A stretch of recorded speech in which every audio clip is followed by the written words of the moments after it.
მიქაუტაძის მონაკოში ტრანსფერის დეტალები. რა შემთხვევაში გადავა მამარდაშვილი ბაიერნში? რა სითხოვს კვარაცხელია და რას სთავაზობს პარის სენ-ჟერმენი ნაპოლის? ამ და სხვა ბევრი საინტერესო ინფორმაციის სანახავად უყურეთ ვიდეოს ბოლომდე. სანამ საფეხბურთო ამბებს გაგაცნობთ, ვინც არიცით, მოკლედ გეტყვით, რომ არხზე განხორციელდა ჰაკერული შეტევა, რის შედეგადაც მოხდა არხის წაშლა. კეთილი ადამიანის დახმარებით ერთ დღეში შევძელით ბევრი პრობლემის მოგვარება, თუმცა სამწუხაროდ მინიმუმ 2 კვირის განმავლობაში არხზე რჩება ჰაკერების მიერ შერჩეული სახელი.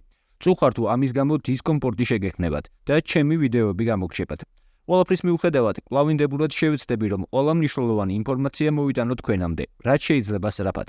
იმედი მაქვს, რომ გაიგებთ ამ მდგომარეობას და თქვენთან ერთად ამ სირთულესაც გადავлахავ. ახლა კი დავიწყოთ კარგი ამბებით. გიორგი მიქაუტაძე კარიერას მონაკოში გააგრძელებს. ფრანგული მედიის ინფორმაციით, მეცისა და მონაკოს ხელმძღვანელები დეტალებზე უკვე შეთანხმდნენ. ტრანსფერის თანხა 20 მილიონია, რომელსაც ბონუსებიც დაემატება. ფეხბურთელს მონაკოში შაბას ელოდებიან. ასევე ცნობილია, რომ მიქაუტაძე უკვე მონაკოს პრეზიდენტსა და მწვრთნელსაც შეხვდა და მათთან სამომავლო გეგმებზეც ისაუბრა. ფეხბურთელთან შეთანხმებულია პირადი კონტრაქტის დეტალებიც. მონაკო მიქაუტაძეს ოფიციალურად რამდენიმე დღეში წარადგენს. ვინც არიცით, გეტყვით, რომ მონაკო მომავალ სეზონში ჩემპიონთა ლიგაზე ითამაშებს და იმედია, რომ ქართველი ამ ტურნირზეც დაანახებს ყველას მის შესაძლებლობებს.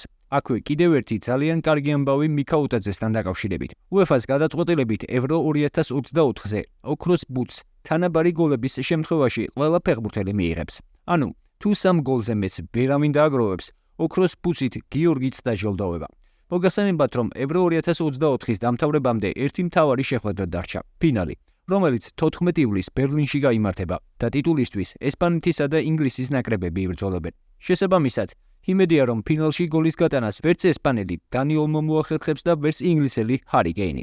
მოკლედ რომ ვთქვათ, ფინალის შემდეგაც თუ არაფერი შეიცვლება, ჯილდო ტურნირის 6-ვე საუკეთესო ბომბარდირზე გადანაწილდება, რადგან 3-3 გოლი 6 ფეხბურთელს აქვს გატანილი. ახლა კი კიდევ ერთი ქართველი, რომელიც მიქაუტაძესთან ერთად ლიგა 1-ში ითამაშებს.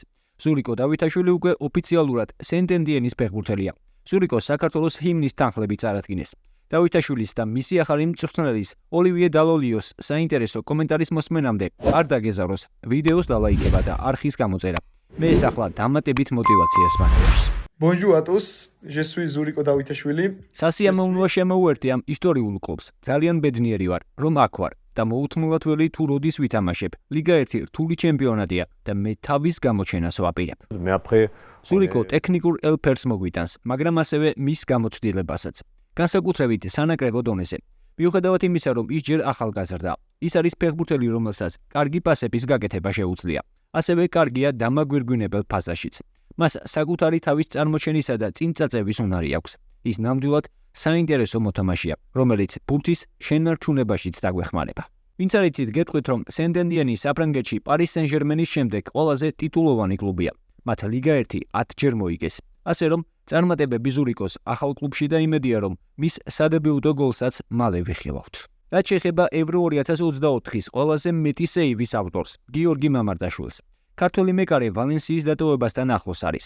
ყველაზე მეტად მისი შეძენა პრემიერ ლიგის გუნდებს სურთ. იწერებოდა ბაიერნის ინტერესზე. თუმცა, თავად მამარდაშვილის განცხადებით, ის ბაიერნის შეთავაზებას არ დათანხმდება, რადგან მეორე მეკარის როლი არ სურს, რაც ბუნებრივი და სწორი პოზიცია. თუმცა, აქტიურად იწერება ნოიერის MLS-ში გადასვლასთან დაკავშირებით და თუ ეს ასე მოხდა, მაშინ მამარდაშვილის გზა ბაიერნისკენ გაიხსნება. ასევე შეიძლება გაჩნდეს ლივერპულის ინტერესიც, რადგან არსებობს ალისონის საუდის არაბეთში გადასვლის შანსი.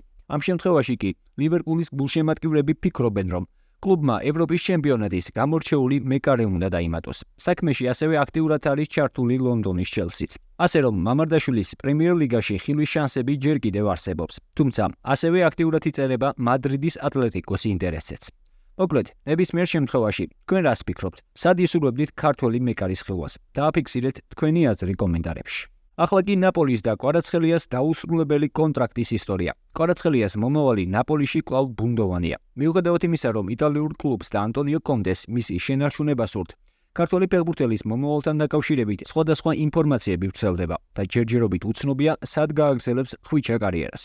მოლაპარაკებები აშკარად ჩიხშია. იტალიური მედიის ინფორმაციით, ქართველი სეზონში 8 მილიონ ევროს ითხოვს. ამ თანხის დასახელების ერთ-ერთი მიზეზი პარის სენ-ჟერმენის შეთავაზებაა. ისინი ქართველს 11 მილიონს სთავაზობენ. ასევე ცნობილია, რომ ნაპოლიმ პრემიერ ლიგის 3 გრანდისგან შეთავაზებაც მიიღო. კვარაცხელიას შეძენით Manchester City, Arsenal და Liverpool არიან დაინტერესებულები. თუმცა ყველაზე შთამბეჭდავი შეთავაზება პარიზულ გუნდს აქვს. Corriere dello Sportის ინფორმაციით, ფრანგები იტალიელებს კვარაცხელიას და ოსიმენის ანაცვლოდ 200 მილიონ ევროს სთავაზობენ, მაგრამ ეს წინადადება იტალიური კლუბისთვის საკმარისი არ არის. იტალიური მედია კვლავ დაჟინებით წერს, რომ კვარა ნაპოლისთვის ამ ზაფხულს ხელშეუხებელ ფეხბურთელებშია, რასაც ვერ ვიტყვით ვიქტორ ოსიმენზე. მოგლეთ ყველაფერი დე ლაურენტისის ხელშია. სწორედ ამას ამბობს ქართველის აგენტი მამუკა ჯუღელიც ერთ-ერთ იტალიურ გამოცემასთან საუბრისას. კვარა კი ამ დროისთვის შვებულებაშია და ნაპოლის შეკრებაზე 25 ივლისს ელოდებიან. ახლა რაც შეეხება ევროტურნირებს. სამწუხაროდ კონფერენს ლიგის საკვალიფიკაციო ეტაპის პირველ შეხვედრაში თბილისის დინამოს სტუმრად პოდგორიცის მორნართან 2-1 დამარცხდა. პირველ ტაიმში დინამოს 5 წუთიან ჩავარდნას მეტოქის 2 გოლი მოჰყვა, თუმცა მეორე ტაიმში დინამოლებმა მოუმატეს, განსაკუთრებით მას შემდეგ, რაც მეტოქე 10 კაცით დარჩა. შედეგად ბოლო წუთზე 1 ბურთის გატანა შეძლეს. ბოლო წამებზე იყო გათანაბრების შანსით, თუმცა ეს ვერ მოხერხდა. ჩემი აზრით, ახალგაზრდებით დაკომპლექტებული დინამოს მეტოქე იმდენად სუსტია, რომ გასვლის შანსი არსებობს. დინამო თბილისი ერთბურთიანი ჩამორჩენის აღმოფხვრას ერთ კვირაში 18 ივლისში შეეცდება. კონფერენს ლიგის საკვალიფიკაციო ეტაპის პირველ ეტაპზე ითამაშა ქუთაისის ტორპედომაც, რომელმაც შინ ალბანურ ტირანას ვერ მოუგო. შეხვედრა ფრედ 1-1 დამთავრდა. აღსანიშნავია, რომ სტივკინის გუნდი პირველ ტაიმში სოლიდურ უპირატესობას ფლობდა. ავტოგოლით დაწინაურდნენ. იყო მეორე გოლის გატანის შანსიც, მაგრამ მეორე ტაიმში მოედანზე თითქოს სხვა გუნდი გამოვიდა. ქუთაისელებმა უპირატესობა სტუმრებს დაუთმეს და შესაბამისად მეტოქემ ანგარიშის გათანაბრებაც შეძლო. უფრო მეტიც, საჯის მიერ დამატებულ წუთებზე სტუმრებს წინ გასვლაც შეეძლოთ, რომ არა ტორპედოს მეკარის კარგი თამაში. ამრიგად ქუთაისელებს ერთი კვირის შემდეგ 18 ივლისს ალბანეთში რთული შეხვედრა ელოდებათ. აქვე გეტყვით, რომ გიორგი არაბიძე ქუთაისის ტორპედოს დატოვებს და კარიერას სამხრეთ კორეის ჩემპიონატში გააგრძელებს. ქართველი ულსან ჰიუნდაის რიგებში ითამაშებს. ბევრისთვის ეს ტრანსფერი მიუღებელია, განსაკუთრებით ევროტურნირების წინ, თუმცა გულშემატკივრის ნაწილი ფიქრობს, რომ არაბიძეს საქართველოს ჩემპიონატში თამაში არ დაუპასდა და ეს გადაწყვეტილება ლოგიკურიცაა. შეგახსენებთ, რომ 26 წლის არაბიძემ ტორპედოს რიგებში ბოლო შეხვედრა თბილისის დინამოსთან საქართველოს სუპერთასზე ჩაატარა. ახლა გადავინაცვლოთ ჩემპიონთა ლიგის პირველ საკვალიფიკაციო ეტაპზე, სადაც საქართველოს ჩემპიონმა დინამო ბათუმმა ლუდოგორეცთან სტუმრად 1-3 წააგო. თუმცა, თუ ბათუმელების მეორე ტაიმში ნაჩვენებ თამაშს გავითვალისწინებთ, 17 ივლისს საკუთარ მოედანზე საფასუხო შეხვედრაში შემდეგ ეტაპზე გასვლის შანსი ექნებათ. ჩემპიონთა ლიგის პირველი საკვალიფიკაციო შეხვედრა ჩაატარა გურამ კაშიას სლოვანმა, რომელმაც ჩრდილოეთ მაკედონიის სტრუგას შეხვედრა 4-2 მოუგო. უნდა აღვნიშნოთ, რომ 37 წლის გურამ კაშიამ ევრო 2024-ზე 4 შეხვედრა შეუცვლელად ჩაატარა და მაშინ როცა შეიძლებოდა შვებულებაში ყოფილიყო, ბრატისლავის სლოვანს დაუბრუნდა და პირველივე შეხვედრაში 90 წუთი ითამაშა. შეხვედრის შემდეგ სლოვანის მთავარმა მწვრთნელმა ვლადიმირ ვაისმა თქვა, რომ კაშიამ თამაში თვითონ მოითხოვა. სლოვაკმა ისაუბრა საქართველოს ნაკრების ყოფილ კაპიტანზე ჯაბა კანკავასეც, რომელმაც ბრატისლავის სლოვანთან ხელშეკრულების გაგრძელება აღარ მოინდობა, რაც ბევრისთვის მოულოდნელი გადაწყვეტილება აღმოჩნდა. გურამს თამაში სურდა და როცა ის მოედანზეა, მე უფრო მშვიდად ვარ. ჩვენ დავკარგეთ ისეთი სწრაფი ფეხბურთელი, როგორიც ჩავრიჩია და ნახევარდაცვაში ძალა, სადაც ჯაბა კანკავა თამაშობდა.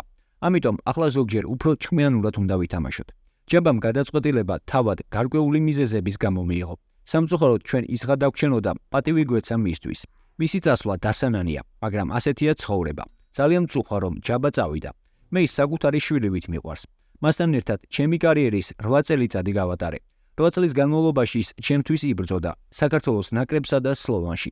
ის ჩემი ერთ-ერთი ყველაზე საყვარელი, ყველაზე თავდადებული და გამორჩეული მოთამაშეა. არ ვიცი სად აპირებს წასვლას. ის საკმაოდ იდუმალი ადამიანია. დიდი გულით, წყნარი, თავმდაბალი. ის ყველას ძალიან დაგვაკალდება. როგორც ვაისი ამბობს, ამ დრომდე უცნობია, რას აპირებს 38 წლის ჯაბა კანკავა, რომელმაც ცოტა ხნის წინ ევრო 2024-ზე ნაკრების შემადგენლობაში ყოფნაზეც უარი თქვა. ნებისმიერ შემთხვევაში წარმატებები მას და იმედია, რომ მოედანს მალე დაუბრუნდება. თქვენ კი თუ მოგეზონათ ვიდეო, არ დაგესაროთ, დალაიქეთ და გამოიწერეთ არხი, რომ არ გამოგჩეთ შემდგომი სიახლეები. და ეს არის კრისტალბეთ ეროვნული ლიგის თამაშებს და უგულშემატკივრე ქართულ ფეხბურთს.